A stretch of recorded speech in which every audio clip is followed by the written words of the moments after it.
Master Polite English with British English Coach. So in this lesson, we're going to talk about how to warn somebody not to do something. So as always, let's look at a definition. Warning. Remember, warn is the verb and warning is the noun. So warning or warn means to tell or advise somebody about future danger or problems. Let's have a look at an example. There is a man in his car. He's got his hand on the steering wheel because he wants to drive. Would you let this person drive home even though he's drinking a beer? So your workmate or your colleague has had a few beers at a business lunch. You don't know him particularly well. He wants to drive back to the office or back home, but you really think that's a bad idea because it's dangerous and illegal, so you want him to take a taxi. He's drunk and in charge of a vehicle. What could you say to warn him or to strongly advise him not to do so? Well, here are some phrases. Again, if you want to repeat after me, focusing on stress and intonation. If I were you, I would get a taxi. If I were you, I would get a taxi. That one's not so strong, more like advice. I must warn you that driving in your condition would be a serious mistake. I must warn you that driving in your condition would be a serious mistake. Okay, that's a bit more direct. That's much more of a warning. I must advise you in the strongest possible terms that you shouldn't drive in your current state. I must advise you in the strongest possible terms that you shouldn't drive in your current state. Okay, again, that's more of a warning. Here are some more. The first one isn't so strong. I guess it's your decision, but I really think you should consider getting a taxi. I guess it's your decision, but I really think you should consider getting a taxi. It's up to you, but I really recommend you don't drive. It's up to you, but I really recommend you don't drive. It's also possible in English to say it's down to you, with a very similar meaning, but that is suggesting that the consequences of any actions are your responsibility. If you say it's down to you. Again, this is more like strong advice. It's not quite as strong as a warning. And the final one, I honestly believe you are making a serious mistake. I honestly believe you are making a serious mistake. Now, this is quite strong because you're telling someone that they're making a serious mistake. The words themselves are quite direct. Okay.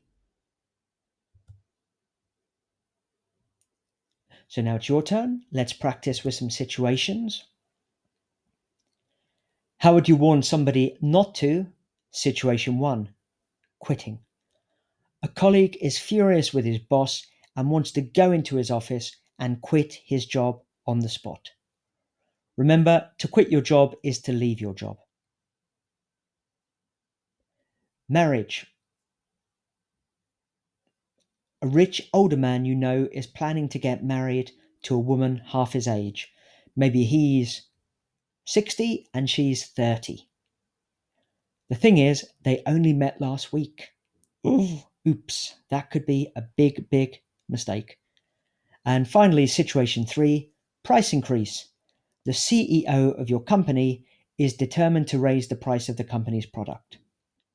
Everybody you know and all the evidence, all the data suggests this will be a huge mistake. You need to warn your boss. Okay, so think about what you might say in these situations. Write them down, say them to yourself, and then in a moment, listen to the audio where I give you a few examples, things that I might say in this situation. And remember, you can always check with the script. If you want to do some shadow speaking, repeat after me, focusing on stress and intonation. So the first one was quitting. So your colleague wants to go into the office and quit his job. You could say, if you go in there now, I honestly believe you're going to make a serious mistake. if you go in there now, I honestly believe you are going to make a serious mistake. Or, if I were you, I'd go for a walk, try to calm down, don't do something you might regret later. If I were you, I'd go for a walk and try to calm down, don't do something you might regret later. The second one was your older friend, your rich older friend or person you know who's going to get married to a woman half his age, but they only met last week. You could say, I guess it's your decision, but I really think you should wait before getting married. I guess it's your decision, but I really think you should wait before getting married. Or, look, I honestly believe you're making a serious error. I don't think she has your best interests at heart. I honestly believe you're making a serious error. I don't think she has your best interests at heart. This expression, if someone has your best interests at heart, they're thinking about what is best for you. If they don't have your best interests at heart, they're not really thinking about you at all. They're probably thinking for selfish reasons. And finally, your CEO who wants to raise the product price and all the information suggests that's a big mistake. You could say, Sir, I must advise you in the strongest possible terms that this is not the right decision in my opinion. Sir, I must advise you in the strongest possible terms that this is not the right decision in my opinion. Or, I understand it's up to you, but I really can't support this option. I understand it's up to you, but I really can't support this option. Okay, so practice with those exponents, those phrases, and when you're happy with them and you think you can use them more or less automatically, move on to the next lesson. See you next time. Bye for now.